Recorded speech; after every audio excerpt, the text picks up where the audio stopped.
सही है। चलो, स्वागत, वंदन, अभिनंदन आप सभी का आज के इस सेशन में। आशा करते हैं आप सब लोग ठीक हो, मस्त हो, बेहतरीन हो। Welcome to the class, welcome to the class. Good evening everyone, good evening. Live हो गया क्या? हाँ जी दोस्तों, स्वागत है आप सभी का आज के इस सेशन में। Welcome back to the class. Happy Monday. Monday Monday जो होता है ना, मंडे लोगों का तो मंडे क्यों आ गया ऐसा लगना चाहिए, वाह मंडे आ गया है। क्यों? क्योंकि मंडे के दिन तो अपनी क्लास होती है ना, तो मैंने तो तुम्हें बहुत याद किया संडे के दिन जो अपनी क्लास नहीं थी उस कारण से। ठीक है, तो अब मैं उम्मीद कर रहा हूं कि मैं आपको बेहतर तरीके से दिखाई और सुनाई दे रहा हूं।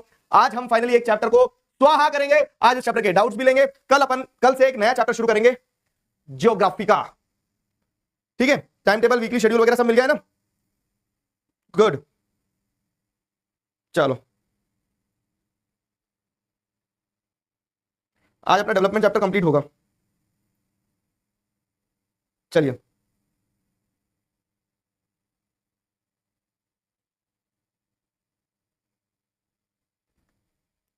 हाँ जी,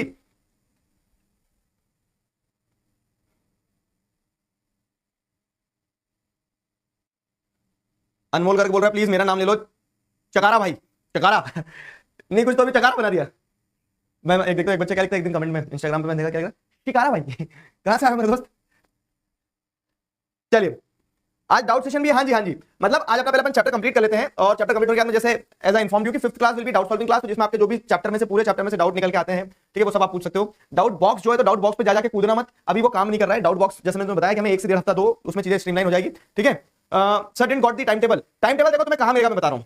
तुम अपने बैच में आओ, क्लास 10th, जैसे मैं बता रहा हूं क्लास 10th में चलो। ठीक है, क्लास 10th में जाओगे, क्लास 10th में 11वें बैच में गए। अब 12वें बैच में जाने के बाद में आप जैसे देखोगे, तो ये देखो यहाँ पे कंटेंट, ये math science, social science, communicative English, English language जो भी है, मतलब कोर्स है, कोर्स भी दोनों दिख रहा है कि ये सारी चीज दिख रही है। इसके बाजू में टाइम टेबल रहता है। टाइम टेबल पे क्लिक करोगे तो ये टाइम टेबल दिख जाएगा तुम्हें। ठीक है, यहाँ पे time table.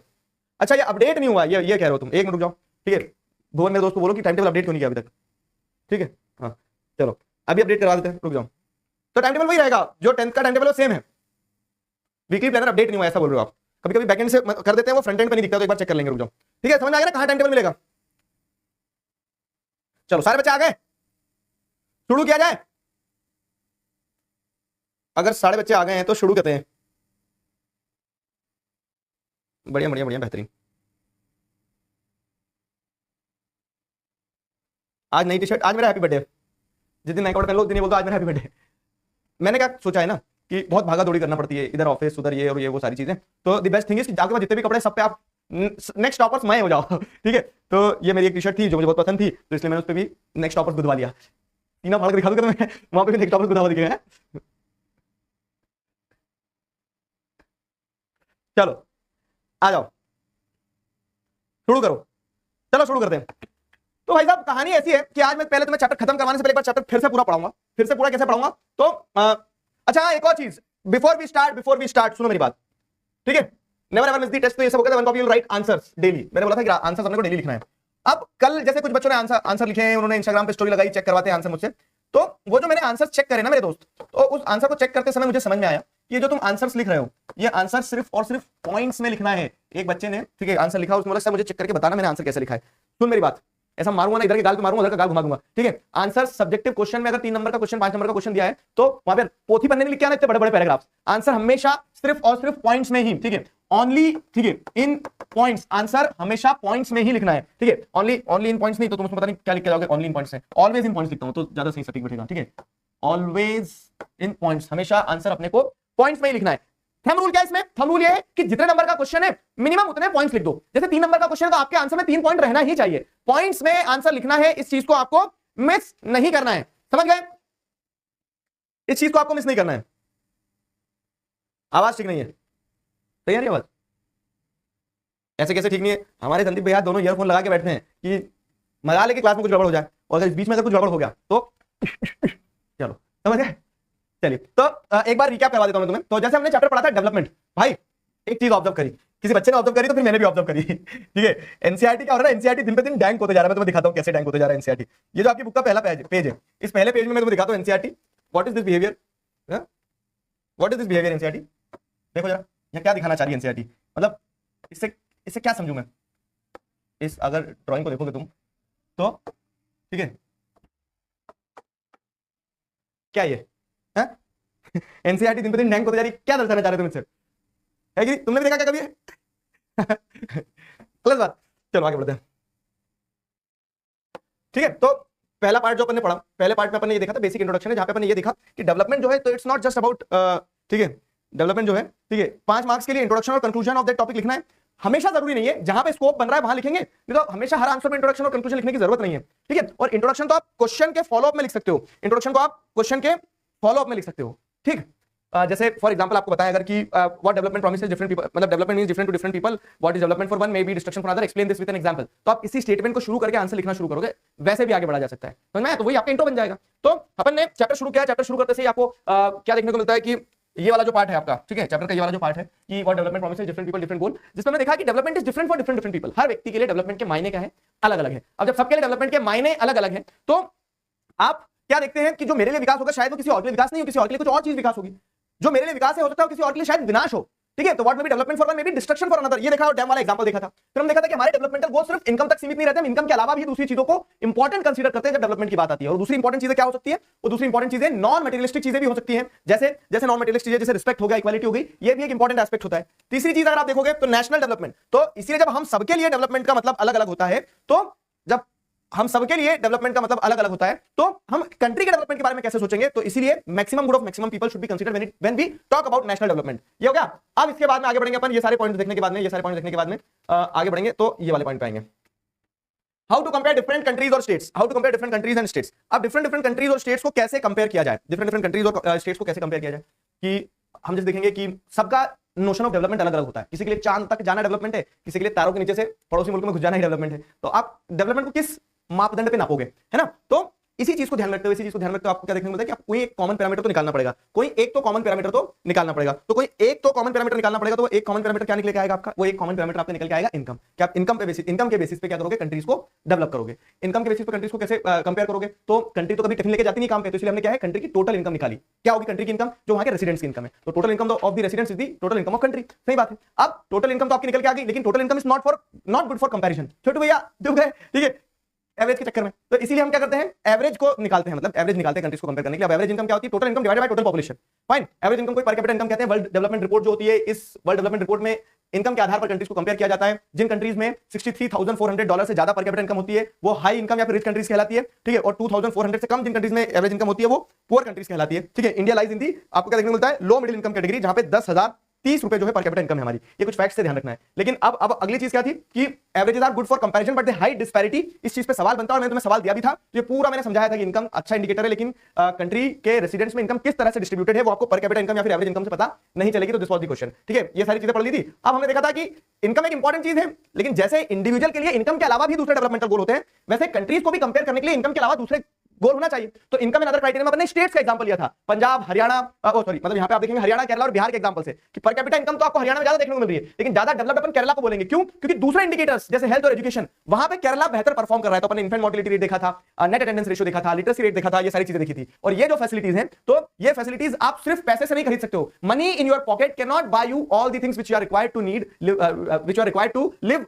In a better manner. तो इसलिए क्या है कि कुछ चीजें ऐसी होती है जो कलेक्टिवली हम एंजॉय कर सकते हैं और उन पे कलेक्टिवली ध्यान देके ही बेहतर किया जा सकता है। तो जैसे पब्लिक फैसिलिटीज, ठीक है, तो सरकार इसलिए क्या करती है, पब्लिक फैसिलिटीज को लोगों तक पहुंचाने पे फोकस करती है। तो पब्लिक फैसिलिटीज वाला टॉपिक अपन ने देखा था। ये क्या हो गया, नो इमेज फॉर्म। ठीक है, तो पब्लिक फैसिलिटीज वाला टॉपिक देखा था। ये यहां तक हम चीजें पढ़ चुके थे, यहां तक चीजें पढ़ चुके थे। आज अपने को ये वाला पार्ट पढ़ना है और ये वाला पार्ट पढ़ना है। ठीक है, पार्ट पढ़ना है।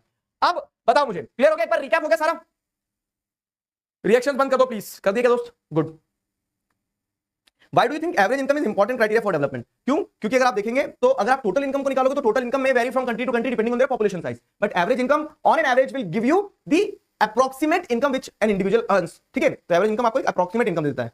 टीचर बोल रहे हैं कि या ओल्ड ईयर वाले लर्न करना है। अरे नहीं बाबू, नए नए साल वाले जो लेटेस्ट एनसीईआरटी है उस हिसाब से चलो ना। और वैसे डेटा में अगर आप पुराना डेटा भी लिख रहे हो तो सीबीएसई इतनी निर्दय नहीं है कि पुराने डेटा का नंबर काट देगी आपका। ठीक है, सीबीएसई जो है आपको एक तरह से क्या देगी, मिक्स डेटाबेस क्वेश्चन में वो नहीं होता है। हाँ, बीएमआई भी बताऊंगा बाबू, अभी तो मैंने रिकैप करवाया। कोमल, टेस्ट कहां पर आए थे? हाँ सुना, समझा रहा हूं, देखो सारी चीज बता रहा हूं मैं आपको, अच्छे से समझना मेरी बात। क्या होगा, अपन चैप्टर के हिसाब से चलेंगे। ठीक है, अपन चैप्टर के हिसाब से चलेंगे। तो आप अगर बाहर आओगे अपनी क्लास 10th में जाओ, अपने को क्लास 10th में घुसना है, इधर की क्लास में नहीं घुसना है, या आपका आरएम बैच परचेज दिखा रहा है, आपको आरएम बैच के अंदर जाना है। आप देखो यहाँ पे कंटेंट है, तो ये सोशल साइंस वगैरह, ये टाइम टेबल, ये कोर्स ओवरव्यू है, तो टाइम टेबल तुम्हारे काम का रहता है, वीकली तुम्हें मिलता रहेगा, ठीक है। कंटेंट पे गए तो जैसे सोशल साइंस है, अब ये सोशल साइंस के अंदर आप देखोगे ना, तो ये लेक्चर्स है, ठीक है, तो ये लेक्चर्स है, जैसे आज अपनी 5वीं क्लास है, तो ये चल रही है, क्लास में घुस गए अपन, है ना, ये लेक्चर्स हो गए। अब अगर आप देखोगे तो इसके बाजू में नोट्स भी रहते हैं, ठीक है, तो यहाँ पे सारे नोट्स चलते जा रहे हैं, डे 1 का, 2 का, 3 का, 4 का, फाइन। अब अगर आप देखोगे तो डीपीपीस, तो ये डीपीपीस जो है ना, यहाँ पे आपको टेस्ट पेपर मिलेगा, जैसे आज आपका चैप्टर खत्म होगा, आज मैं आपको टेस्ट पेपर दे दूंगा, इसको आपको सॉल्व करना रहेगा, तो यहाँ से आप पीडीएफ डाउनलोड कर सकते हो। टेस्ट, अब इसी सेक्शन के बाजू में जिस दिन टेस्ट लाइव होगा उस दिन तुम्हें टेस्ट दिखने लगेगा, तो क्लास 10 सोशल साइंस के अंदर आके सोशल साइंस की सारी चीजें मिल जाएगी यहाँ पे आपको, समझ गए ना। तो कहीं कंफ्यूज नहीं होना, जब आएगा तो सब दिखता रहेगा, घबराते जबरनो, ठीक है। Got it. कल से अपन ज्योग्राफी का चैप्टर उठाएंगे, चलो। डब्ल्यूबीपी होगा अपना, क्योंकि चैप्टर जैसे जैसे खत्म हो जाएगा वैसे वैसे आपको मैं टेस्ट पेपर देते चलूंगा। हाँ, ह्यूमन डेवलपमेंट बीएमआई इस पे आ रहे हैं। आप चैट बंद कर दो, यहाँ पे ध्यान दो, पढ़ाई पे, आगे का चैप्टर कंप्लीट करते हैं। चैट बंद कर दो मेरे दोस्त, होगी गुड यार, आप ध्यान दो जरा। तो हमने जैसे देख लिया कि पब्लिक फैसिलिटीज के मदद से अपन इनकम के अलावा जो दूसरे क्राइटेरियाज है उन्हें इंप्रूव कर सकते हैं, और जो इनकम के अलावा दूसरे क्राइटेरियाज है, जब उन्हें इंप्रूव करेंगे तो डेवलपमेंट की बात होगी, है ना। इनकम के अलावा जो दूसरे क्राइटेरियाज होंगे उन्हें इंप्रूव करेंगे तो डेवलपमेंट की बात होगी। बहुत बढ़िया। अब आपको क्या करना है, अब आपको कनेक्टिविटी बैठाना बेटा, कनेक्टिविटी बैठाना, कैसे बैठाओगे कनेक्टिविटी समझा रहा हूं मैं, देखो। अब अगर आप यहां देखोगे तो बीएमआई बताऊंगा, बीएमआई के पहले ह्यूमन डेवलपमेंट रिपोर्ट बता देता हूं। हमने एक चीज पढ़ी थी, और देखो इसमें बहुत कंफ्यूजन रहता है बच्चों को, और इसमें क्वेश्चन भी बनते हैं, ठीक है, आपकी यूनिट टेस्ट में आपको क्वेश्चन देखने को मिलेंगे, ठीक है। किधर चलेगा पेन, क्या हो रहा है ना, अपन ने एक वर्ल्ड बैंक के बारे में पढ़ा था, मन अपन सुन मेरी बात, अपन मन से जुड़े हैं, ठीक है। तो तुम अगर उधर से आंसर दोगे भी ना मन में, जैसे तुम अपने घर पर अकेले बैठे हो, अकेले बड़बड़ाओगे तो घर वाले हो सकता है पागल समझे तुम्हें, लेकिन तुम पागल हो नहीं। तो जब मैं कुछ पूछूं ना तो अपने मन में आंसर दिया करो, होता क्या उससे कि तुम्हें श्योरिटी आएगी कि हाँ मैं सही बोल रहा हूं या गलत बोल रही हूं, ठीक है। तो टू वे इंटरेक्शन रहना चाहिए। माना कि बीच में एक ग्लास की दीवार है, ठीक है, ये दीवार टूटती क्यों नहीं भैया, तो वो दीवार तोड़ो और कनेक्टिविटी फील करो। जैसे क्लास में तुम ऑफलाइन बैठ के पढ़ते हो वैसे पढ़ने का फील लिया करो। तो जब मैं कुछ सवाल पूछूं तो हाँ हूं, गर्दन हिलाना, ठीक है, जवाब देना, ये पूरा कंटिन्यूस चलते रहना चाहिए। आ जाओ, तो केस क्या है यहाँ पे, जैसे अपन ने वर्ल्ड बैंक के बारे में पढ़ा था कि वर्ल्ड बैंक जो है ना, वर्ल्ड बैंक एक रिपोर्ट बनाता है। क्या रिपोर्ट बनाता है वर्ल्ड बैंक, बताओ जरा। वर्ल्ड बैंक क्या रिपोर्ट बनाता है, वर्ल्ड बैंक बनाता है वर्ल्ड डेवलपमेंट रिपोर्ट। अब ये जो वर्ल्ड डेवलपमेंट रिपोर्ट होती है, ठीक है, ये जो वर्ल्ड डेवलपमेंट रिपोर्ट होती है वर्ल्ड बैंक की, ठीक है, वर्ल्ड डेवलपमेंट रिपोर्ट, ठीक है, ये जो वर्ल्ड डेवलपमेंट रिपोर्ट होती है वर्ल्ड बैंक की, इस वर्ल्ड डेवलपमेंट रिपोर्ट में आपको क्या देखने को मिल रहा है, इस वर्ल्ड डेवलपमेंट रिपोर्ट में क्या क्राइटेरिया होता है, वर्ल्ड डेवलपमेंट रिपोर्ट में आप देखोगे तो income is the criteria, income is the basis, income is the basis, income एक बेसिस है जहां से आप क्या कर रहे हो, कंट्रीज को कंपेयर कर रहे हो। वेल एंड डन, ठीक है। वर्ल्ड डेवलपमेंट रिपोर्ट में इनकम एक वो मापदंड होता है कि इनकम के हिसाब से कंपेयर किया जाएगा कि हाँ भैया अगर 2400 से कम है किसी कंट्री की पर कैपिटा इनकम तो कंट्री क्या कहलाएगी, गरीब कंट्री कहलाएगी, ठीक है। वैसा वैसा कहानी चलती है अमीर और middle income, lower middle income की। तो ये तो वर्ल्ड बैंक का पूरा क्राइटेरिया था, लेकिन इस वर्ल्ड बैंक के पूरे क्राइटेरिया में, ठीक है, एक लिमिटेशन थी। वर्ल्ड बैंक के इस पूरे क्राइटेरिया में एक लिमिटेशन थी। कौन है समझदार बच्चा, बताओ जल्दी से, तेजी से बता देना एकदम, ठीक है, कि वर्ल्ड बैंक के इस पूरे क्राइटेरिया में क्या लिमिटेशन थी, बताओ बताओ। वर्ल्ड बैंक का ये जो बेसिस था कि इनकम के बेसिस पे कंट्रीज को कंपेयर किया जाएगा, इस बेसिस में क्या दिक्कत थी, मतलब इसमें what was the issue in this,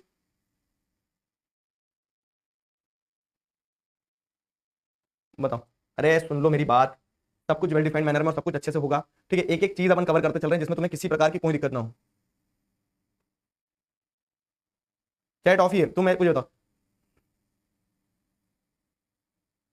it does not, अरे हाँ आयुष, आयुष बेटा गलत लिख रहे हो कि does not show the ground reality, वो तो एवरेज इनकम की लिमिटेशन है। मैं पूछ रहा हूं वर्ल्ड बैंक की जो रिपोर्ट होती थी, जो इनकम के बेसिस होती थी, तो उसमें दिक्कत ये है कि आप सिर्फ इनकम को ही फैक्टर ऑफ डेवलपमेंट मान के चल रहे हो। गुड, उत्कर्षा, शाबाश, ठीक है, उत्कृष्ट आंसर दिया तुमने कि अगर आप वर्ल्ड बैंक की रिपोर्ट देखोगे, वर्ल्ड डेवलपमेंट रिपोर्ट जो देखोगे, तो उस वर्ल्ड डेवलपमेंट रिपोर्ट के हिसाब से आप सिर्फ इनकम को ही एकमात्र फैक्टर मान रहे हो डेवलपमेंट का। लेकिन आपको क्या समझना है कि development is not just limited to income, development तो मल्टी डायमेंशनल है ना। There are criterias other than income, income के अलावा भी दूसरे फैक्टर्स हैं जो महत्वपूर्ण भूमिका निभाते हैं। तो इनकम के अलावा दूसरे फैक्टर्स जैसे अपने हेल्थ देखा, जैसे केरला के केस में देखा, एजुकेशन देखा, ठीक है, तो वो हेल्थ और एजुकेशन वाली जो चीज है ना, वो भी महत्वपूर्ण होती है जब हम डेवलपमेंट की बात करते हैं। तो इसीलिए क्या है ना, इसीलिए ये लिमिटेशन इसकी ये थी कि सिर्फ income income income income income की अलावा इनकम, ठीक है, इनकम की बात करता है कौन, वर्ल्ड डेवलपमेंट रिपोर्ट। तो इसीलिए क्या है, इसीलिए अगर आप इसे देखोगे तो it talks about only income.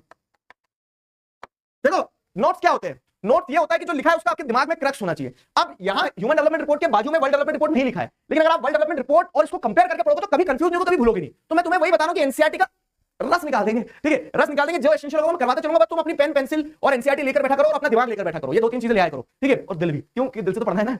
तो आ जाओ, तो it talks about income only, ये सिर्फ इनकम की ही बात करती है वर्ल्ड डेवलपमेंट रिपोर्ट, ठीक है। पैसा पैसा पैसा पैसा, ऊपर उठो पैसे से। इसीलिए क्या होता है ना, इसीलिए आप जिस देखोगे, इसीलिए देयरफॉर, ठीक है, देयरफॉर, ठीक है, therefore human development report, human development report was introduce, इसीलिए ह्यूमन डेवलपमेंट रिपोर्ट को इंट्रोड्यूस किया गया। देखो आज जल्दी दिखाया मैंने तुम्हें, इसको ऐसे पकड़ने का, इसको ऐसे साइड में किसका देने का, ठीक है। Human development report was introduce, समझे, इसीलिए ह्यूमन डेवलपमेंट रिपोर्ट को इंट्रोड्यूस किया गया था। तो अब आओ ह्यूमन डेवलपमेंट रिपोर्ट समझाता हूं मैं तुम्हें, अब मजा आएगा ह्यूमन डेवलपमेंट रिपोर्ट समझने में। तो हुआ क्या है ना कि हुआ ये कि once it is realised that even though the level of income is important, एक बार समझ में आएगी पैसा जरूरी है, yet it is an inadequate measure of the level of development, लेकिन ये अपने आप में पर्याप्त मेजर ऑफ डेवलपमेंट नहीं है। पैसा जरूरी है लेकिन पैसा ही सब कुछ नहीं है, समझ में आया। We begin to think of other criterias also, तो इसलिए हम क्या है दूसरे क्राइटेरियाज के बारे में भी सोचने लगे, इसलिए हम दूसरे क्राइटेरियाज के बारे में भी बात करने लगे। तो there could be a long list of such criteria but then it would not so be useful. तो अगर हम जब पैसे के अलावा दूसरी चीज की बात करें तो पैसे के अलावा तो दूसरी चीजों में बहुत कुछ आने लगता है कि हवा भी होना चाहिए साफ, ठीक है, वो भी डेवलपमेंट, भाई रोड पे गड्ढे भी नहीं होना चाहिए, ठीक है। तो पैसे के अलावा से अगर हम सोचने की बात करें तो ऐसे बहुत सारी चीजें निकल के आ सकती है, लेकिन हम बहुत सारी चीजों को यूज नहीं कर सकते कंपेयर करने के लिए, ठीक है। वही कि पैसा नहीं है तो फिर तो हमें तारों के नीचे से जाने की आजादी होना चाहिए। तो अगर आप बात करें तो बहुत सारे क्राइटेरिया निकल के आ सकते हैं, there could be long list of such criteria but then it would not be so useful. तो what we need is a small number of most important things. तो पैसे के अलावा कुछ और ऐसी चीजें चाहिए, एक दो चार चीजें जो बहुत बहुत ज्यादा महत्वपूर्ण है for considering whether we are developed और नॉट, ठीक है। तो तब हमने क्या तय किया कि along with money there are certain factors, जैसे along with money health and education, शिक्षा और स्वास्थ्य, ठीक है, health and education indicators such as the one we use in comparison of Kerala and Haryana. जैसे अपन ने वो स्टेट्स का कंपैरिजन किया था केरला, हरियाणा और बिहार, उस केस में देखा था। तो हमें जब समझ में आया कि भले ही हरियाणा के पास पैसा ज्यादा हो लेकिन शिक्षा और स्वास्थ्य और पैसा तीनों चीजों के संदर्भ में देखोगे, तीनों चीजों के कंटेक्स्ट में देखोगे तो आपको समझ में आएगा कि केरला इज डूइंग बेटर, है ना। तो इसीलिए क्या है कि ओवर द पास्ट डिकेड्स और सो health and education indicators have come to be widely used along with income as a measure of development, ठीक है। तो as a measure of development इसको यूज किया जाने लगा। For instance human development report published by UNDP, अब आ जाओ आप, तो हम along with income, हेल्थ और एजुकेशन को कंसीडर करने लगे और इसीलिए United Nations Development Programme UNDP, ये क्या है, यूनाइटेड नेशन का एक विंग है, यूनाइटेड नेशन का एक हिस्सा है जो डेवलपमेंट को कंसीडर करता है, जो देखता है कि डेवलपमेंट हो रहा है नहीं हो रहा है। तो यूनाइटेड नेशन डेवलपमेंट प्रोग्राम जो है, तो इसीलिए यूनाइटेड नेशन डेवलपमेंट प्रोग्राम जो एक रिपोर्ट बनाता है, उस रिपोर्ट का नाम क्या है, यूएनडीपी, ठीक है। तो ये जो यूनाइटेड नेशंस डेवलपमेंट प्रोग्राम के द्वारा ये जो रिपोर्ट बनाई जाती है ह्यूमन डेवलपमेंट रिपोर्ट, शायद मैंने गड़बड़ बोल दिया, ठीक है। तो यूएनडीपी क्या है, ऑर्गेनाइजेशन, जैसे वर्ल्ड बैंक क्या था, ऑर्गेनाइजेशन था, वर्ल्ड बैंक की रिपोर्ट का नाम क्या था, वर्ल्ड डेवलपमेंट रिपोर्ट, वैसे ही यूएनडीपी की रिपोर्ट का नाम क्या है, ह्यूमन डेवलपमेंट रिपोर्ट। तो ये ह्यूमन डेवलपमेंट रिपोर्ट जो होती है कंट्रीज को कंपेयर करती है, किस बेसिस पे कंपेयर करेगी, तो ये रहा क्रक्स, हां ये है पूरा समरी। क्या है समरी कि ह्यूमन डेवलपमेंट रिपोर्ट जो है, ह्यूमन डेवलपमेंट रिपोर्ट किसके द्वारा बनाई जाती है, ह्यूमन डेवलपमेंट रिपोर्ट जो है ये बनाई जाती है, ह्यूमन डेवलपमेंट रिपोर्ट बनाई जाती है, ह्यूमन डेवलपमेंट रिपोर्ट बनाई जाती है UNDP, United Nations Development Programme के द्वारा, जहां पे कंट्रीज को कंपेयर किया जाएगा, ठीक है, जहां पे countries are compared on the basis of, किस बेसिस पे कंट्रीज को कंपेयर किया जाता है, on the basis of health, ठीक है, on the basis of health education, on the basis of health education and income, ठीक है। तो इनकम भी इंपॉर्टेंट है लेकिन इनकम सिर्फ एकमात्र क्राइटेरिया होना चाहिए, तो इसलिए हेल्थ एजुकेशन और इनकम के बेसिस पे कंट्रीज को कंपेयर किया जाता है, हेल्थ एजुकेशन और इनकम के बेसिस पे कंट्रीज को कंपेयर किया जाता है, ठीक है, based on the education level of the people, their health status and per capita income, ठीक है। तो it would be interesting to look at certain relevant data regarding India and its neighbours from human development report 2023-24। तो 2023-24 की human development report के हिसाब से अगर आप देखोगे तो इंडिया और उसके कुछ नेबर्स का डेटा दिया गया है, जिससे आपको बड़ा मजा आएगा एनालाइज करने में। और सुनो मेरी बात, क्या जैसे मैंने तुम्हें बताया ना कि डब्बे के अंदर डब्बा वाला जो सिस्टम चला रहा है, ठीक है, तो इन बॉक्सेस पे क्वेश्चन बनना तय है, बॉक्सेस पे क्वेश्चन बनना तय है। तो एक और बॉक्स आपके सामने आ गया, इस चैप्टर में 2-3 बॉक्स हैं, तो अभी देखो some data regarding India and its neighbours for 2022 के हिसाब से यहाँ पे डेटा दिया गया है। अब क्या है, ये रिपोर्ट देखो, पूरी रिपोर्ट है। अच्छा, 2-3 चीजें आएंगी। रिपोर्ट मतलब क्या है, जैसे आपका रिपोर्ट कार्ड होता है, कौन बनाता है रिपोर्ट कार्ड, आपकी स्कूल, तो वैसे ही ऑर्गेनाइजेशन है, वर्ल्ड बैंक है तो वर्ल्ड डेवलपमेंट रिपोर्ट बनाती है, यूनाइटेड नेशंस डेवलपमेंट प्रोग्राम है तो ह्यूमन डेवलपमेंट रिपोर्ट बनाता है, ठीक है। तो ऑर्गेनाइजेशन है जो रिपोर्ट बनाती है और उस रिपोर्ट के हिसाब से, जैसे आपकी स्कूल है आपका रिपोर्ट कार्ड बनाती है, उस रिपोर्ट कार्ड के हिसाब से रैंकिंग आती है ना, रैंकिंग आएगी ना उस रिपोर्ट कार्ड के हिसाब से कि कौन फर्स्ट है कौन सेकंड है। तो वैसे ही human development report is the report prepared by UNDP, जहां पे इनकम, हेल्थ और एजुकेशन, इन तीनों चीजों के बेसिस पे कंट्रीज को कंपेयर किया जाता है और फिर वो एक इंडेक्स बनाते हैं, ह्यूमन डेवलपमेंट इंडेक्स, ये यहां पे लिखा है HDI। तो ये ह्यूमन डेवलपमेंट इंडेक्स क्या है, ये रिपोर्ट कार्ड के आधार पर एक रैंकिंग बनाई गई है कि वर्ल्ड में जितनी भी कंट्रीज हैं तो वो इन 3 क्राइटेरिया के हिसाब से जब उनको कंपेयर किया जाएगा तो कौन सी कंट्री कहां स्टैंड करती है, कौन सी कंट्री की क्या रैंक आई है, ठीक है। ये कहानी रहती है। यहां तक क्लियर है सभी को, बताओ तो फिर अपन डेटा पे आगे बढ़ेंगे। Is that clear? Only income is not the factor for development. हां, यहां तक क्लियर है? पुष्पराज सिंह राजपूत, तुम्हारी चैट दिख रही है बेटा मुझे, सबकी चैट सबको एक दूसरे को दिखती है तब जब मैं दिखाना चाहूं। अभी मैं पढ़ा रहा हूं तो फिर पढ़ो। चलो, दर्श, शंभू, आलोक, जीडीपी पर कैपिटा का मतलब क्या है मैं वही बता रहा हूं कि जीडीपी में एक इंडिविजुअल का क्या कंट्रीब्यूशन है वो, और इसीलिए एनसीईआरटी ने भी बोल दिया था कि ज्यादा लोड मत लेना, ठीक है, छोड़ देना इस चीज को क्योंकि 11 का है। क्लियर हुआ? तुम्हारी बुक में 2017 का डेटा है, बुक पुरानी है तुम्हारी, मैं वही कह रहा हूं मेरे लाल कि लेटेस्ट बुक से मैं पढ़ा रहा हूं, तो मैं तो लेटेस्ट बुक को अपन कंसीडर करते चलेंगे। मोर और लेस सबका डेटा सेम है, बस नंबर बदलेंगे लेकिन आउटपुट सेम ही है। नेट अटेंशन रेशियो क्या है? हाँ, नेट अटेंडेंस रेशियो, अटेंशन नहीं है, नेट अटेंडेंस रेशियो मतलब क्या है कि 15 से 17 साल की उम्र में जितने भी बच्चे हैं आपकी कंट्री में, उसमें से उस प्रपोर्शन में से कितने बच्चे स्कूल जा रहे हैं, ठीक है। The number of children in the age group of 15 to 7 out of the total children in the country going to the school, ठीक है। देखो इसमें बहुत सारे टर्म्स ऐसे होंगे जैसे ग्रॉस नेशनल इनकम होगा, जीएनएनपी होगा, तो मैं गारंटी ले रहा हूं ना। देखो अच्छे टीचर का काम ये नहीं होता वो ये बताया कि ये पढ़ना है, पढ़ना है। अच्छा टीचर ये भी बताया आपको कि बेटा ये छोड़ सकते हो तुम, क्योंकि ये आज के समय में इररिलेवेंट है, मतलब आज आपके लिए शायद जानना जरूरी नहीं है। मैं आपको कह रहा हूं कि ये कुछ टर्म्स जो छोड़ना है वो मैं बता दूंगा। एसजीआई रैंक जैसे वो मैं समझाऊंगा क्या है कि मैंने बताया ना कि हर कंट्री का एक रिपोर्ट कार्ड बनेगा और रिपोर्ट कार्ड के हिसाब से हर कंट्री की अपन रैंकिंग देंगे कि भाई इस कंट्री ने कंपेयर करने पे सबसे अच्छा परफॉर्म करा है तो ये फर्स्ट होगी, तो वैसे ही क्या एक रैंकिंग बनेगी एसजीआई रैंक, समझे। आ जाओ इधर ध्यान दे लो। तो अब देखो जरा यहाँ पे क्या है, country gross national income GNI, GNI को अपन पर कैपिटा मान के चल रहे हैं कि per capita on an average एक व्यक्ति कितना कमा रहा है, तो पर कैपिटा इनकम अपना क्या हो जाएगा, जीएनआई हो जाएगा, ठीक है। तो अब जैसे अगर आप देखोगे तो श्रीलंका में 11,899 रुपए पर कैपिटा इनकम है, ये डॉलर में, और हाँ इंडिया में, इंडियन रुपी नहीं, तो 11,899। तो अब अगर आप क्या देखोगे तो ये 11,899 इसको इंडिया को कहीं ना कहीं श्रीलंका को एक तरह से इनकम के हिसाब से लोअर मिडिल इनकम कैटेगरी में डाल रहे हैं, ठीक है, lower middle income, middle income category में डाल देगा, ठीक है। अब इंडिया का पर कैपिटा इनकम देखोगे तो इंडिया का पर कैपिटा इनकम आपको कितना देखने को मिल रहा है, 6,951 रुपए, ठीक है, ये पर कैपिटा है, ठीक है, 2017 के हिसाब से डेटा है, 2017 के हिसाब से डेटा है। फिर म्यांमार का अगर आप पर कैपिटा इनकम देखोगे तो म्यांमार का पर कैपिटा इनकम 4,000 आया, पाकिस्तान का 5,000 आया, नेपाल का 4,000 आया, बांग्लादेश का 6,000 आया, ठीक है। तो ये इनकम के हिसाब से कंपैरिजन हुआ, और इनकम के हिसाब से अगर आप देखोगे तो इनकम के हिसाब से तो भाई श्रीलंका यहाँ जीतता दिख रहा है, ठीक है। इनकम के हिसाब से अगर आप देखोगे तो इंडिया भी जो है, इंडिया बाकी सबसे जीतता दिख रहा है, इंडिया बांग्लादेश से भी आगे दिख रहा है इनकम के टर्म्स में, तो ठीक है, ये इनकम के हिसाब से होगा, ये इनकम के हिसाब से होगा। लेकिन अगर आप इसको लाइफ एक्सपेक्टेंसी एट बर्थ देखोगे, अगर मैंने तुम्हें बताया था ना एक हैक कि ये पेपर लेना है, इस पेपर को जो खलबत्ता आता है खलबत्ते में रखना है गला के, फिर ऐसे रगड़ना है, रगड़ने के बाद में पेपर का पेस्ट बन जाएगा, उस पेस्ट को चम्मच में लेके ऐसे पानी में डालना, गिलास में घुमाना है और पी जाना है। क्यों? क्योंकि इस पेज पे जो डेफिनेशन दी है वो डेफिनेशन इंपॉर्टेंट है। तो कहानी ये है कि तुम्हें डेफिनेशन याद रखना है। तो जैसे यहाँ पे दिया life expectancy at birth, life expectancy at birth का मतलब क्या होता है देखो यहाँ लिखा है, ठीक है। तो life expectancy at birth denotes the age the name suggest average expected length of life of a person. क्या इंसान जब धरती पे आ गया तो अगर इंडिया में पैदा होता है बोलेंगे भाई साहब ये इस प्रोडक्ट की इतने साल की गारंटी है, मतलब देखो गारंटी तो एक दिन की नहीं इंसान की, कल सो के उठे ना उठे क्या पता। लेकिन लेकिन लेकिन लेकिन लेकिन क्या होता है कि अब जब आ ही जाता है तो आदमी कुछ एक्सपेक्ट करता है, उसके आजू बाजू के लोग एक्सपेक्ट करते हैं कि इतने साल तो चलेगा ये। तो लाइफ एक्सपेक्टेंसी मतलब सिंपल सी चीज है कि जैसे आपकी कंट्री में the average expected length of life of a person, कि जैसे जापान में लाइफ एक्सपेक्टेंसी ज्यादा है क्योंकि वहां पे बहुत लंबे समय तक बुजुर्ग होने तक व्यक्ति की मृत्यु नहीं होती है। मतलब एवरेज पे गेम चलता है पूरा। ऐसे तो एक्सीडेंट होते हैं तो जवान लोगों की भी मृत्यु होती है, लेकिन नेचुरल डेथ जो होती है तो नेचुरल डेथ जापान में बहुत लेट होती है लोगों की। तो वहां पे हम क्या बोलेंगे कि यहाँ पे लाइफ एक्सपेक्टेंसी ज्यादा है, you can expect more from the life over there. तो वैसे ही जिन कंट्रीज में अच्छा स्टैंडर्ड ऑफ लाइफ रहेगा, क्वालिटी ऑफ लाइफ सही रहेगी, वहां पे लाइफ एक्सपेक्टेंसी ज्यादा रहेगी। जिन कंट्रीज में पॉल्यूशन होगा, ये सारी दिक्कतें होंगी, हेल्थ फैसिलिटीज अच्छी नहीं होगी, वहां पे एवरेज लाइफ एक्सपेक्टेंसी उतनी अच्छी नहीं होगी। तो लाइफ एक्सपेक्टेंसी की अगर बात करें तो लाइफ एक्सपेक्टेंसी एट बर्थ का मतलब यह है कि the name suggest average expected length of a life of a person, एक व्यक्ति की अमूमन जिसे हम कहते हैं कि कितनी उम्र हो सकती है। तो अब वो अगर आप देखोगे ना तो श्रीलंका में लाइफ एक्सपेक्टेंसी, ठीक है, अगर आप देखोगे तो श्रीलंका की लाइफ एक्सपेक्टेंसी कितनी बताइए, 76.6। नो डाउट श्रीलंका को फर्स्ट प्राइज दे दो। लेकिन इंडिया की लाइफ एक्सपेक्टेंसी कितनी है, 67.7। और वहीं पे आप देखोगे तो कुछ देश जहां पे पैसा कम है, जैसे नेपाल में पैसा पर कैपिटा इनकम 4,000 रुपए है, लेकिन नेपाल की लाइफ एक्सपेक्टेंसी इंडिया से ज्यादा है, बांग्लादेश की लाइफ एक्सपेक्टेंसी इंडिया से ज्यादा है, ठीक है। तो क्या देखने को मिल रहा है आपको कि नेपाल और बांग्लादेश में भले ही इंडिया से पैसा कम हो, लेकिन लाइफ एक्सपेक्टेंसी वहां पे लोगों का जीने का एक्सपेक्टेशन, ठीक है, ज्यादा है। तो क्या समझना है इससे, money in your pocket can not buy all the things you need to live well.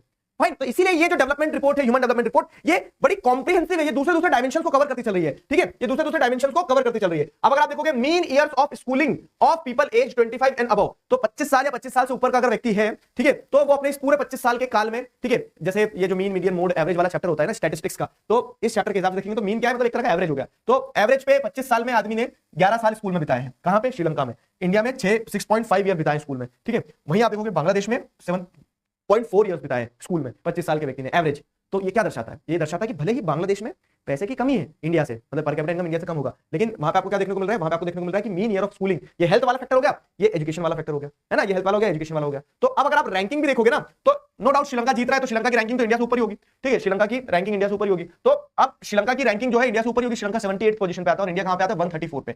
लेकिन अब बांग्लादेश को देखोगे तो बांग्लादेश की रैंकिंग क्या है, 129, मतलब 1 2 3 4 पहले 129 पे बांग्लादेश आ गया और उसके बाद में 129 का 130 131 32 33 और 34। तो हम बांग्लादेश से भी 5 रैंक नीचे हैं, मतलब बांग्लादेश के बाद में इंडिया 4-5 पायदान और नीचे आ रहा है। तो बांग्लादेश में पैसा तो कम है सर, पर कैपिटा इनकम तो कम है ना हमसे, पर कैपिटा इनकम कम है, लेकिन when we talk about factors other than income, तो उस बेसिस पे जब आप कंपेयर करोगे ना, तो चाहे पर कैपिटा इनकम के हिसाब से वर्ल्ड डेवलपमेंट रिपोर्ट में इंडिया ऊपर होगा, लेकिन ह्यूमन डेवलपमेंट रिपोर्ट में इंडिया बांग्लादेश से नीचे होगा। ठीक है, मॉरल ऑफ द स्टोरी कि बांग्लादेश आगे निकल गया क्या सर? नहीं, मॉरल ऑफ द स्टोरी ये है मेरे दोस्त कि when we talk about factors other than income, then the comparison of development में डिफर, कि सिर्फ पैसे के हिसाब से अगर देखोगे तो कुछ और रिजल्ट निकल के आएगा, लेकिन पैसे के अलावा दूसरे फैक्टर्स को जब कंसीडर करोगे तो एक दूसरा परिणाम निकलेगा, समझे? तो वो केस रहता है।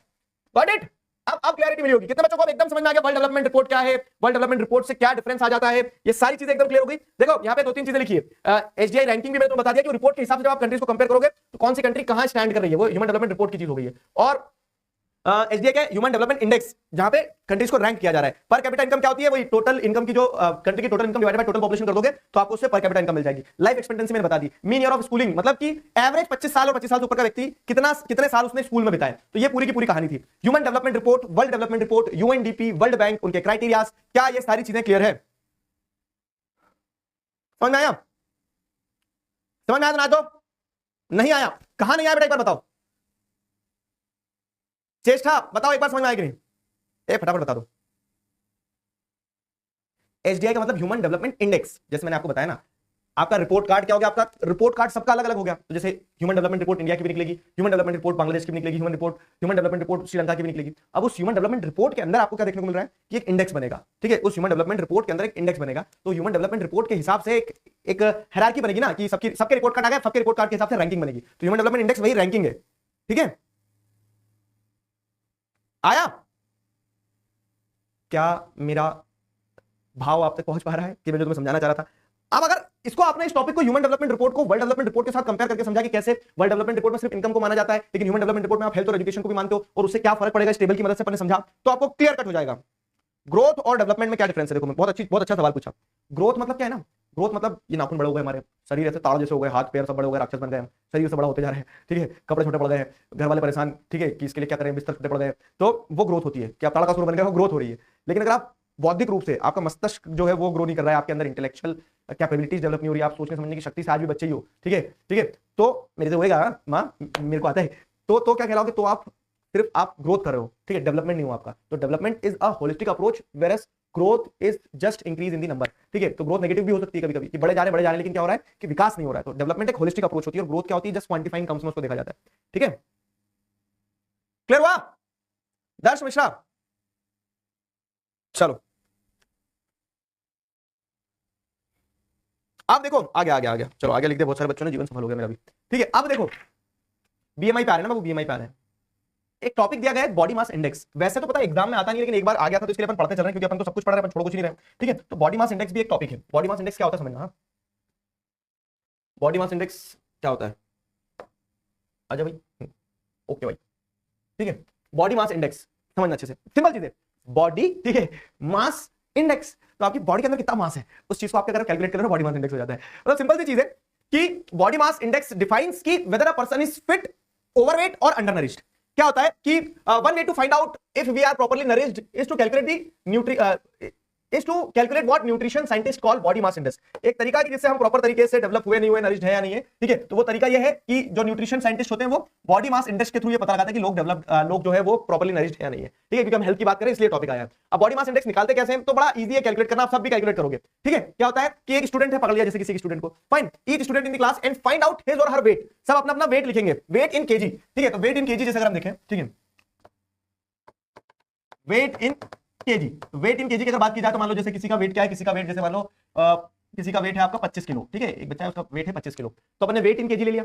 अब weight in kg divided by, ठीक है, वेट इन केजी और उसका हाइट भी लेना है। हाइट ले ली, जैसे मान लो हाइट आपको लेना मीटर में, लेकिन जैसे आप हो सकता है 1.2 मीटर के हो, आप हो सकता है 1.3 मीटर के हो, तो सबका हाइट अलग अलग होगा ना। तो अपने हाइट भी ले ली, तो जैसे 1 मीटर का बच्चा है, ठीक है, तो हाइट को मीटर स्क्वायर में लेना है, ठीक है। तो हाइट इन मीटर स्क्वायर में। तो अब क्या होगा ना, take weight of each of the students in kilogram, weight आपने किलोग्राम में ले लिया। Then take the height by drawing up a scale on the wall and measure accurately with head straight, convert the height recorded in centimetres into metre. तो आपने जो height centimetre में record करी उसको मीटर में कर लो, ठीक है, इतना मैथ तो आता होगा ना, उसको मीटर स्क्वायर कर देना, और ठीक है, divide the weight in kg by square of the height, divide the weight in the kg by square of the height. आया अगर एक्सरसाइज करो, सबको अपने अपने वेट पता है, ठीक है, और अपनी अपनी हाइट जो पता है आपको सेंटीमीटर में, जो भी तुम्हारी हाइट है उस सेंटीमीटर से उसको मीटर में कन्वर्ट कर लो, मीटर स्क्वायर कर दो, ठीक है। तो जैसे अगर 1 मीटर हाइट है तो 1 मीटर स्क्वायर का 1 हो गया, और वेट 25 केजी है, तो यहां आंसर क्या आ जाएगा, यहां आंसर आ जाएगा 25।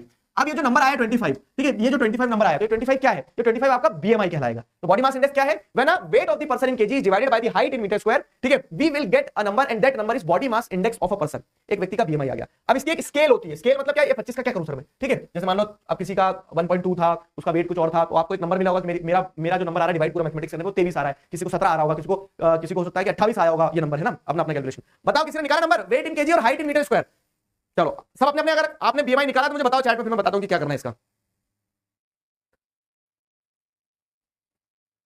My BMI is 18। चलो पीयूष का 18 आ गया। अब देखो मैं बता रहा हूं, ओम क्लीम क्लीम क्लीम क्लीम। पीयूष एक ऐसा लड़का है जो दुबला पतला है थोड़ा सा, है ना पीयूष? मैंने बता दिया ना, सही बताया कि नहीं? केशव झा बोल रहा है कि मेरा बीएमआई बताओ, हाइट छोटी क्या करूं?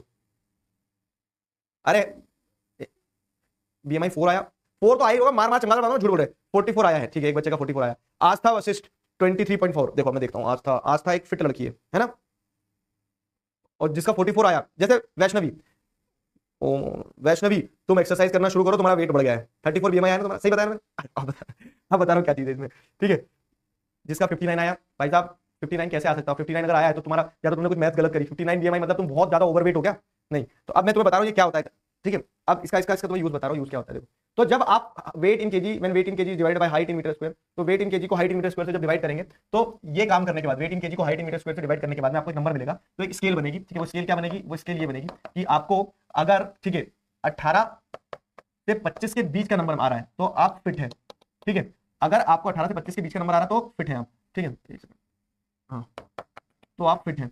25, ये 12 लिख दिया तुमने, 25 लिखना होता है। मैथ्स इतनी कमजोर हो गई क्या तुम्हारी? ठीक है, ये 25 हो गया। अगर आप 18 से लेस हैं, ठीक है, 18 से लेस हैं अगर स्केल पे, तो आप क्या कहलाएंगे? 18 से लेस वाले लोग क्या कहलाएंगे? Under nourished.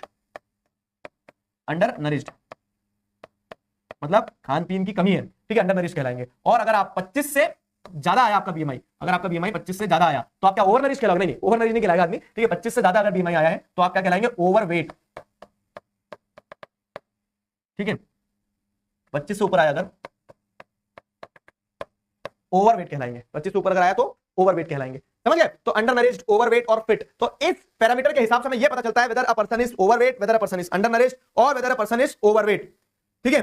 तो हाइट इन केजी, जैसे मान लो, सॉरी हाइट केजी में, हाइट इन मीटर स्क्वायर और वेट इन केजी, तो आपका जो भी वेट है 50 किलो 55 किलो, और आपकी हाइट जो भी होगी, जैसे मान लो किसी की 1.3 है तो 1.3 का मीटर स्क्वायर करना है, ठीक है। और उसके बाद ये क्वेश्चन कहीं एग्जाम में ऐसा नहीं आएगा डायरेक्ट, लेकिन आपको पता होना चाहिए क्योंकि बुक में है, ठीक है। तो अब होता क्या है, the number you get is called BMI. Then look at the BMI for age table given on the page 1991। Students BMI could be within normal range और less than that underweight for exam और more obesity, ठीक है। तो अगर वो ये कि जो पैरामीटर तुम्हें बताया मैंने कि अगर एक लड़की है 14 साल की है और 14 साल 8 महीने की है, उसका बीएमआई 15.2 आ रहा है, मतलब क्या है कि वो अंडरवेट है, उसे और खाने पीने की जरूरत है, ठीक है। लड़की खाना पीना शुरू करो, तो ये समझना है, and then she is undernourished. Similarly अगर एक लड़का 15 साल 6 महीने का है और उसका बीएमआई 28 आ रहा है, तो उस लड़के से क्या बोलेंगे? कम खाया कर थोड़ा, ठीक है, क्योंकि वो ओवरवेट कहलाएगा, then he is overweight, fine. तो 18 से 25 के बीच में बीएमआई सेट होता है, मतलब कि फिट कहलाओगे आप। Got my point? तो ये बॉडी मास इंडेक्स वाली चीज हो गई, ठीक है, ये बॉडी मास इंडेक्स वाली चीज हो गई है। क्लियर हुआ?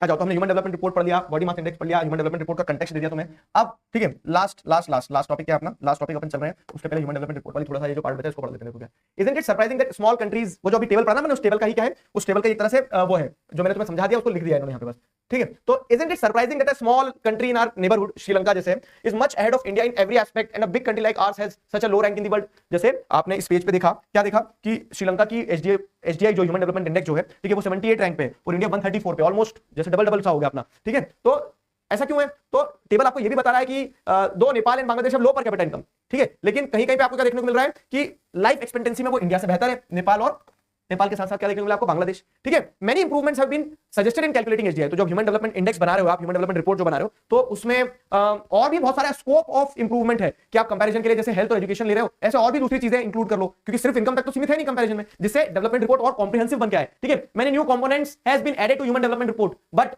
by prefixing human to development, it means it has made it very clear that what is important in development is what is happening to citizens of their country.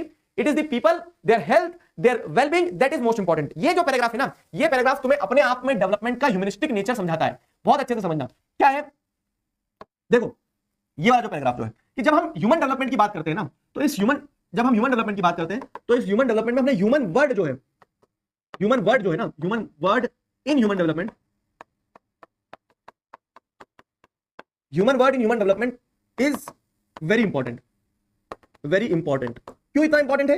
कि जब आप development के आगे ह्यूमन लगा दे रहे हो तो दिस मींस कि कोई भी डेवलपमेंट वहां के मनुष्यों से ऊपर नहीं है, ठीक है। अगर वहां के मनुष्य खुश है, वहां पे उनके वेलबींग को इंश्योर कर रहे हैं, उनकी हेल्थ के बारे में सोच रहे हैं, उनके इनकम के बारे में सोच रहे हैं, that means development is more than sufficient, that means development is in the right track, that means development is going in the right direction. समझ गए? तो ये वाला पार्ट जो, ये वाले पार्ट को आपको ध्यान रखना होगा कि ह्यूमन डेवलपमेंट को और कॉम्प्रिहेंसिव बनाने के लिए और बहुत सारी चीजों को इंक्लूड किया जा रहा है कि हेल्थ और इनकम और एजुकेशन के अलावा भी और चीजें लाई जाए, लेकिन जब आप ह्यूमन डेवलपमेंट की बात करो तो वो ह्यूमन सेंट्रिक होना चाहिए, दैट्स इट, ठीक है। और वहीं पे आप जैसे वर्ल्ड डेवलपमेंट रिपोर्ट को देखो तो वो सिर्फ इनकम तक सीमित था, वो वाला केस था। अब मैं उम्मीद कर रहा हूं कि आपको चैप्टर पूरा पढ़ने के बाद में 3-4 चीजें क्लियर होंगी। क्या है वो 3-4 चीजें? कि डेवलपमेंट कैसे एक सब्जेक्टिव टर्म है, हर व्यक्ति के लिए अलग अलग मायने रखता है, कंफ्लिक्टिंग हो सकता है डेवलपमेंट। कंपेयर करोगे कंट्रीज को तो सिर्फ इनकम एकमात्र पैरामीटर नहीं, इनकम के अलावा दूसरे क्राइटेरियाज है, ठीक है। और वही वर्ल्ड डेवलपमेंट रिपोर्ट और ह्यूमन डेवलपमेंट रिपोर्ट समझाया दिया, ठीक है। यहां तक अगर सब कुछ क्लियर है तो एक लास्ट टॉपिक जो है आपका वो क्या है? वो है सस्टेनेबिलिटी ऑफ डेवलपमेंट। अपन कल से ज्योग्राफी चालू करेंगे ना, तो कल ज्योग्राफी में भी एक टॉपिक पढ़ेंगे सस्टेनेबल डेवलपमेंट। अब मुझे बताओ आज तक तुम जीवन में सस्टेनेबल डेवलपमेंट सुन के या फिर सस्टेनेबिलिटी ऑफ डेवलपमेंट सुन के क्या सीखे हो? बताओ, ये टर्म बताओ बस। सस्टेनेबल का मतलब क्या होता है? सस्टेनेबल जैसे जैसे जैसे कि आज मतलब जैसे मान लो आपके पास 100 रुपए हैं, पैसे से जल्दी समझ में आता है आदमी को, 100 रुपए हैं और 100 रुपए में आपको जीवन काटना है, लेकिन आपने क्या सोचा? एक बार जीवन मिलता है ऐसे झूमर राजाओं की तरह कि आपने क्या किया कि बाहर निकलते से 10 रुपए उड़ा दिए, फिर 15 रुपए उड़ा दिए, शाम होते होते आपके पास क्या है 60 रुपए आप खर्च करके आ चुके, 40 रुपए बचे, और ये जीवन का पहला ही दिन था, है ना? ये जीवन का आपका पहला ही दिन था। अब क्या है? अब क्या ठीक है, अब अगले दिन भी आप बाहर निकले, अगले दिन भी आपने वही राजाओं वाली जीवन जिया, तो आपने 30 रुपए और उड़ा के आ गया, आपके पास 10 रुपए बचे। तो मैं आपसे एक चीज पूछूंगा, अगर इसी तरह से चलता रहा तो आगे क्या होगा, है ना? ऐसा पूछूंगा मैं आपसे, will it be sustainable for you? Is this way of life sustainable for you? तो सस्टेनेबल का मतलब ये होता है कि मैंने तुम्हें पैसे से एग्जांपल दिया, उसी चीज को अपने रिसोर्सेज से जोड़ दो कि आज जो हमारे पास में है, क्या हम आगे आने वाली जनरेशन को वो दे पाएंगे, नहीं दे पाएंगे, ठीक है। तो अब वो सस्टेनेबिलिटी ऑफ डेवलपमेंट की अगर बात की जाए तो इस टर्म को डेवलपमेंट के कंटेक्स्ट में जोड़ो कि आज जिस तरह से हम विकास कर रहे हैं, क्या ये तरीका हमें आगे तक हमारे रिसोर्सेज को ले जाने के लिए सही है या नहीं है? सस्टेनेबिलिटी ऑफ डेवलपमेंट मतलब सस्टेनेबल डेवलपमेंट और सस्टेनेबिलिटी ऑफ डेवलपमेंट में बहुत डिफरेंस नहीं है, सिर्फ समझने का डिफरेंस है। सस्टेनेबल डेवलपमेंट मतलब सिंपल चीज है कि using resources in a way कि our present needs are fulfilled, हमारी आज की जरूरतें पूरी हो जाए और आगे आने वाली जनरेशन के लिए हम रिसोर्सेज बचा लें, ये सस्टेनेबल डेवलपमेंट होता है। और सस्टेनेबिलिटी ऑफ डेवलपमेंट मतलब थोड़ा सा इंग्लिश जिसकी कमजोर है वो घबरा रहा होगा बस। सस्टेनेबिलिटी ऑफ डेवलपमेंट कि आज जिस तरह से आप डेवलपमेंट कर रहे हो, क्या इसी तरह से अगर डेवलपमेंट चलता रहेगा तो आगे तक हमारे रिसोर्सेज बचेंगे या नहीं बचेंगे? सिंपल, ठीक है। सिर्फ लैंग्वेज का गेम है, समझे? वेरी गुड यार, प्रिजर्व करना। 100 रुपीज का 10 रुपीज कैसे बचा सर? 90 उड़ा दिए मेरे दोस्त। स्टोरेशन useful things like minerals for future. Sustainable development की अगर एक डेफिनेशन बताएं तो वाइज और judicious use of all resources, ठीक है, कि हमारी आज की नीड भी पूरी हो और हमारी आने वाली फ्यूचर जनरेशन की नीड्स कॉम्प्रोमाइज ना हो, ठीक है। विनय ने एक शब्द में बता दिया सस्टेनेबल डेवलपमेंट, यार सर लोड मत दो, बचाओ, ठीक है। सस्टेनेबल डेवलपमेंट मतलब होता है बचाओ कि बचाओ, ठीक है, ठीक है, ठीक है। तो अब वही मैं तुम्हें बता रहा हूं कि सस्टेनेबिलिटी ऑफ डेवलपमेंट का मतलब ये है कि development should take place in a way कि हमारी आज की प्रेजेंट नीड्स फुलफिल हो, ठीक है, और आगे आने वाली जनरेशन जो है उनके लिए भी रिसोर्सेज बच सके, ठीक है। तो suppose for the present that a particular country is quite developed, ठीक है। आज के हिसाब से जैसे हम देखेंगे, जैसे कि एग्जांपल दे रहा हूं, आज के हिसाब से आप दुबई को क्या बोल रहे हो? डेवलप बोलोगे, क्या दुबई डेवलप्ड है, ठीक है। We would certainly like this level of development to go up further, ठीक है, और at least be maintain for future generation. लेकिन आप ये भी चाहोगे कि आज डेवलप्ड हो, इसका मतलब ये नहीं कि सिर्फ आज ही जीवन जीना है, आगे आने वाली जनरेशन के लिए भी वो डेवलपमेंट का बेनिफिट मिलते रहना चाहिए। दिस इज ऑब्वियसली डिजायरेबल कि हाँ आगे आने वाली जनरेशन में भी डेवलपमेंट चलता रहे। जैसे आज आपके पास पैसा है तो वो ऐसा नहीं कि कल खत्म कर देना है, ठीक है। कल की चिंता नहीं है मेरे दोस्त, कल का भी पैसा है, चिंता मुझे परसों की है। तो वो आपको समझना होगा कि डेवलपमेंट जो है वो प्रोलॉन्ग्ड पीरियड तक अपकमिंग जनरेशंस को भी उसके बेनिफिट मिलते रहे। This is very obviously desirable.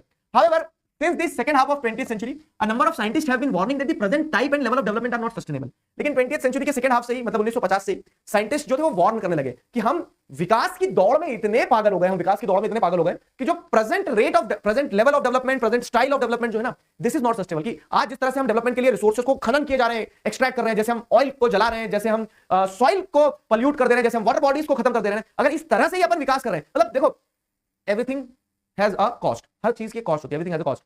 तो अगर आप विकास इस तरीके से कर रहे हो, किस कॉस्ट पे कर रहे हो कि आपने सारे नेचुरल रिसोर्सेज को खराब कर दिया, तो ये विकास कितना लंबा समय तक चलेगा? क्योंकि एक दिन प्रकृति थोल बोल देगी, एक दिन प्रकृति बोल देगी बस अब नहीं हो रहा है, और फिर शायद जितना विकास किया है वो आपको देखने को मिलता है कि आपदाएं आती हैं, अर्थक्वेक आता है, पोल्यूशन आता है, बीमारियां आउटब्रेक होती हैं, ठीक है। तो एक दिन नेचर खुद क्या कर देगा? नेचर खुद बोल देगा कि लहर है, ठीक है, ठीक है, मेरे से तो नहीं बन रहा है। तो उस दिन क्या होगा? उस दिन आपको समझ में आएगा कि डेवलपमेंट की कॉस्ट क्या थी, कि हमें अपने आगे आने वाली जनरेशन के लिए जीवन कठिन बना दिया है, ठीक है। तो वही यहाँ पे आपको समझना है कि सस्टेनेबिलिटी ऑफ डेवलपमेंट की अगर बात करें हम, तो sustainability of development is a type of development where we have to think about the manner, the level in which the development is taking place. क्यों? क्योंकि जिस तरह से आज डेवलपमेंट चल रहा है, क्या ये आगे आने वाली जनरेशन के लिए सही रहेगा या नहीं रहेगा? बहुत अच्छी लाइन लिखी है यहाँ पे, देखो क्या लिखी है कि we have not inherited the world from our forefathers, we have borrowed it from our children. उधार लिया है कभी? जब आप उधार लेते हो ना दोस्तों से, ठीक है, तो उधार की सबसे गंदी चीज क्या होती है? कि उधार लौटाना होता है। मतलब गंदी लगता है ना, लेते समय तो अच्छा लगता है, लेकिन जब वापस देना होता है तो लगता है यार क्यों देना पड़ रहा है।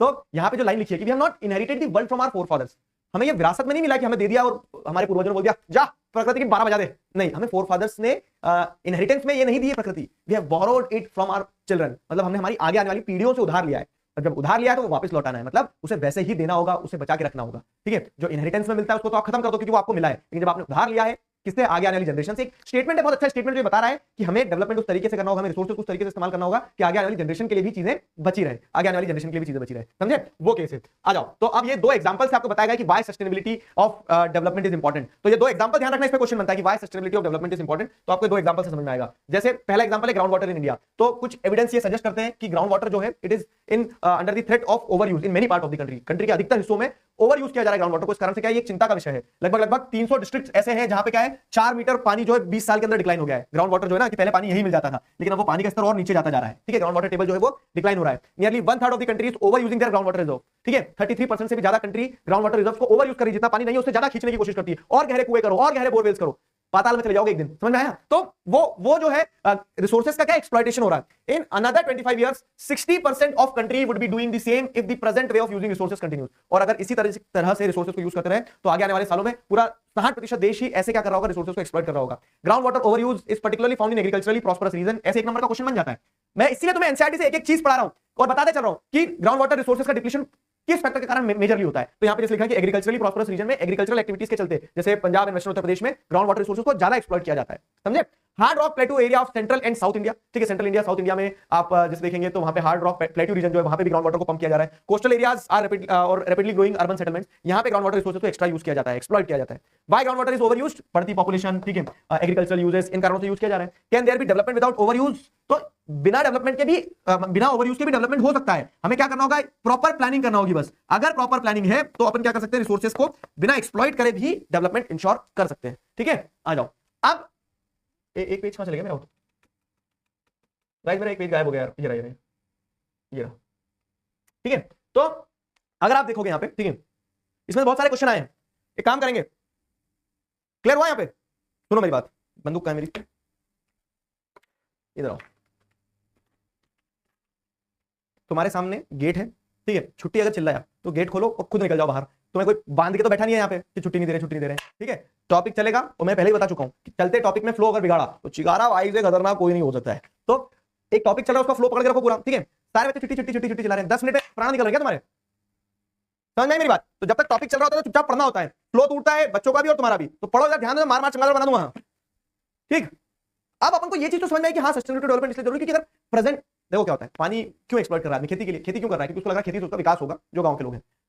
तो अगर इस मायने में विकास करोगे कि आप रिसोर्सेज को एक्सप्लॉइट कर रहे हो, तो एक दिन तो रिसोर्सेज खत्म हो जाएंगे। तो क्या ये मायना विकास का, क्या ये parameter of development is sustainable, नहीं। तो sustainability of development is a question, यहां पे आपको समझना है कि क्यों सस्टेनेबिलिटी ऑफ डेवलपमेंट एक क्वेश्चन है। एक और एग्जांपल देखेंगे अपन किसका, एग्जॉशन ऑफ नेचुरल रिसोर्सेज का। तो ground water is an example of renewable resource, ground water renewable resource का एक एग्जांपल है कि ग्राउंड वाटर अपने आप को रिन्यू कर लेता है ना, कि आज पानी निकालने तो कोई बात नहीं, अभी बारिश आएगी तो वापस से नदी नालों में पानी आएगा तो ग्राउंड वाटर टेबल जो है रिचार्ज हो जाएगा, ठीक है। तो ground water is an example of renewable resources, these resources are replenished by nature as in the case of crops and plants, ठीक है। तो ये रिसोर्सेज क्या होते हैं, क्रॉप्स और प्लांट्स के केस में देखने को मिलता है, जैसे रिन्यू हो जाता है अपने आप को, तो ग्राउंड वाटर भी रिन्यू हो जाता है, ठीक है। ग्राउंड वाटर भी आपको क्या देखने को मिलता है, ग्राउंड वाटर भी रिन्यू हो जाता है, ठीक है। तो ये रिन्यूएबल रिसोर्स की कैटेगरी में आ जाएंगे। लेकिन हाउएवर इवन दीज रिसोर्स में बी ओवर यूज, तो ये अपने आप को रिन्यू कर लेते हैं, उसके बावजूद भी हमें एक्सप्लॉइट करें, क्यों, क्योंकि माना कि पानी हर साल बारिश होती है, लेकिन हर साल बारिश होती है तो पूरा बारिश का पानी एब्जॉर्ब थोड़ी ना होता है। हमने जगह जगह कंक्रीट जंगल बना दिए, रोड बना दिए, तो पानी एब्जॉर्ब कहां होगा, समस्या है ना। तो इसीलिए हमें ये ध्यान रखना होगा कि भले ही रिन्यूएबल चीज हो, लेकिन वो रिन्यूएबल होने के बावजूद भी हमें उसे ओवर यूज नहीं करना है। For example in case of ground water, if we use more than what is being replenished by rain, then we would be over using this resource.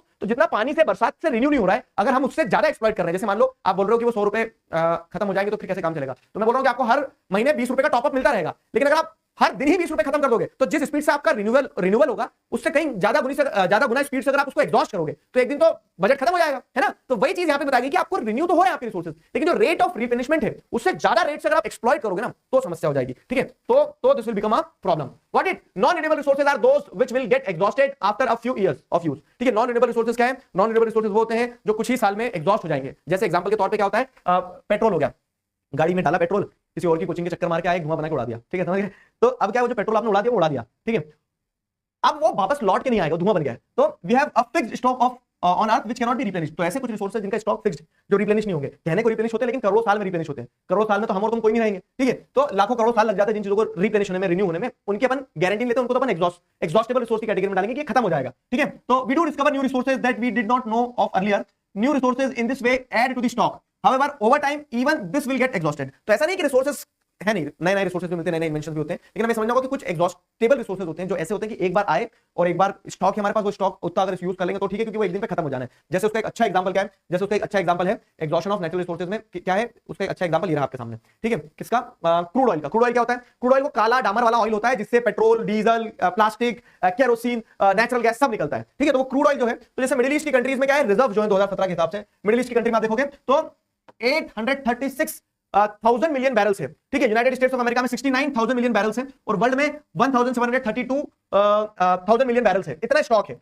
अब इतना स्टॉक जो अगर हम आज जिस स्थिति से यूज कर रहे हैं, और इतनी बात है कि आज जिस स्थिति से यूज कर रहे हैं इससे ज्यादा स्पीड से यूज करेंगे आगे भी, तो ये 70 साल में खत्म होगा मिडिल ईस्ट में, यूनाइटेड स्टेट्स ऑफ अमेरिका में 10 साल में खत्म होगा और पूरे वर्ल्ड में 47 ईयर्स में खत्म हो जाएगा, ठीक है। तो इस स्पीड से रिसोर्सेज खत्म हो जाएंगे। तो हमें क्या करना होगा, हमें अपनी स्पीड को कंट्रोल करना होगा, हमें यह समझना होगा कि हम जिस तरह से रिसोर्स को यूज करें उसका कोई दूसरा तरीका है, क्या हम सोलर एनर्जी पर डिपेंडेंट हो जाए, क्या हम विंड एनर्जी पर डिपेंडेंट हो जाए, ठीक है। तो जो डेवलपमेंट का हमारा तरीका है, इज दिस सस्टेनेबल, और वही सस्टेनेबिलिटी ऑफ डेवलपमेंट वाला टॉपिक बनाता है, समझे, वही सस्टेनेबिलिटी ऑफ डेवलपमेंट वाला टॉपिक बनाता है। Got my point? क्लियर हुआ? चलो, तो अब जैसे मैं तुम्हें बताऊं यहां पे, तो ये कंक्लूजन है सस्टेनेबिलिटी ऑफ डेवलपमेंट वाले टॉपिक का। क्या है कंक्लूजन? कि जो इन्वायरमेंटल डिग्रेडेशन होता है ना, जब अगर हम प्रकृति पे ध्यान नहीं देंगे, विकास के चक्कर में हम क्या कर रहे हैं, विकास के चक्कर में हम अंधाधुंध प्रकृति को एक्सप्लॉइट कर रहे हैं, तो इस डेवलपमेंट के कंसीक्वेंसेस जो हैं, ठीक है, consequence of environmental degradation do not respect any national और स्टेट बाउंड्रीज। मतलब कि अगर नेचर को, रिसोर्सेज को खत्म किया गया तो इससे किसी एक कंट्री को नुकसान नहीं होगा, ठीक है। It does not respect any national और state boundaries. This issue is no longer region और नेशन स्पेसिफिक। ये किसी एक क्षेत्र, एक कंट्री तक सीमित नहीं रह जाएगा मुद्दा। इन्वायरमेंट डिग्रेड हो रही है, जैसे मान लो ग्लोबल वार्मिंग बढ़ेगा, तो ग्लोबल वार्मिंग से सबको इंपैक्ट होगा, ग्लोबल वार्मिंग से सबको इंपैक्ट होगा। Our future is linked together, हम सबका भविष्य एक साथ जुड़ा हुआ है। इसीलिए हमें यह सोचना होगा कि हम जो भी डेवलपमेंट कर रहे हैं ना, ठीक है, तो sustainability of development is comparatively a new area of knowledge in which scientist, economist, philosophers and other social scientist are working together, ठीक है। तो इसलिए हमें सोचना होगा कि हम जिस भी तरह से विकास करें वो विकास सस्टेनेबल होना चाहिए। सस्टेनेबिलिटी ऑफ डेवलपमेंट आज एक मुद्दा बनकर हमारे सामने आया कि अगर आज जैसे विकास हो रहा है ऐसे ही चलता रहा तो चला नहीं पाएगा, ठीक है, ठीक है, ज्यादा लंबे समय तक नहीं चल पाएगा। तो वही चीज है इन जनरल द क्वेश्चन, ठीक है, in general the question of development और प्रोग्रेस इज पेरिनियल। पेरिनियल मतलब कि ये सदाबहार रहेगा। डेवलपमेंट का क्वेश्चन हमेशा सदाबहार रहेगा, विकास हमेशा करना है, हमें हमेशा ग्रोथ के टुवर्ड्स, हमें हमेशा प्रॉस्पेरिटी के टुवर्ड्स सोचना होगा। All at all times as a member of society and as individual we need to ask where we want to go, what we wish to become and what our goals are. जैसे जैसे बहुत अच्छी चीज बता रहा हूं, Brazil में या फिर अमेज़न के किसी कंट्री में, शायद कंट्री का स्पेसिफिक नहीं लेकिन किसी एक कंट्री में, साउथ अमेरिका में क्लाइमेट समिट होस्ट कर रहे हैं लोग, ठीक है। अभी बहुत ज्यादा ये न्यूज जैसे सोशल मीडिया पे देखने को भी मिला था। तो वो क्लाइमेट समिट होस्ट करने के लिए उन्होंने क्या करा, जंगल काट दिए। तो आप क्लाइमेट को बचाने की बात कर रहे हो, उसको बचाने के लिए जो मीटिंग कर रहे हो उसके लिए जंगल काट रहे हो, हाईवे बना रहे हो जंगल काट के। तो डेवलपमेंट का जो क्वेश्चन है ना, प्रोग्रेस का जो question, it is a perennial question, कि हमें हमारे सामने हमेशा रहेगा कि विकास करना है, लेकिन हमें खुद से ये पूछना होगा as an individual, we need to ask कि हम विकास से कहां पहुंचना चाह रहे हैं, ठीक है, हम विकास से क्या बनना चाह रहे हैं, क्या गोल अचीव करना चाह रहे हैं। तो the debate on development continues. तो इसीलिए development is essential but at what cost, this is a question to be asked, this is a question to be debated. Development is very essential but at what cost. Fine, तो this was the lovely chapter, I hope you people enjoyed the chapter. समझ में आया सारा सब कुछ? और सुनो मेरी बात, अभी अभी कहानी खत्म नहीं मेरे दोस्त। अब आप देखोगे तो इस चैप्टर में, ठीक है, अब आप देखोगे तो इस चैप्टर में, जैसे इस चैप्टर में क्वेश्चन, मतलब इस टॉपिक को जो आपने आज लास्ट टॉपिक पढ़ा ना, इस लास्ट टॉपिक से देखो कितने सारे क्वेश्चन है, इस लास्ट टॉपिक से बहुत सारे क्वेश्चन है, ये लास्ट टॉपिक से बहुत सारे क्वेश्चन है। By which organisation is the human development report published? आ जाओ जरा एक बार देखिए, पोल ले ले, ठीक है, मैं पोल जनरेट कर रहा हूं। ह्यूमन डेवलपमेंट रिपोर्ट जो है किस ऑर्गेनाइजेशन के द्वारा पब्लिश की जाती है, बताओ। अभी दूध का दूध पानी का पानी हो जाएगा। ह्यूमन डेवलपमेंट रिपोर्ट किस ऑर्गेनाइजेशन के द्वारा पब्लिश की जाती है? चैट खोलो मेरे दोस्त, पब्लिक करना, पब्लिक मतलब प्राइवेट करना, चैट एक दूसरे को ना दिखने तो आंसर दिख जाएंगे ना। ह्यूमन डेवलपमेंट रिपोर्ट, हाँ कर रहा हूं छुट्टी, समझ में आया कि नहीं पहले बताओ? छुट्टी छुट्टी छुट्टी,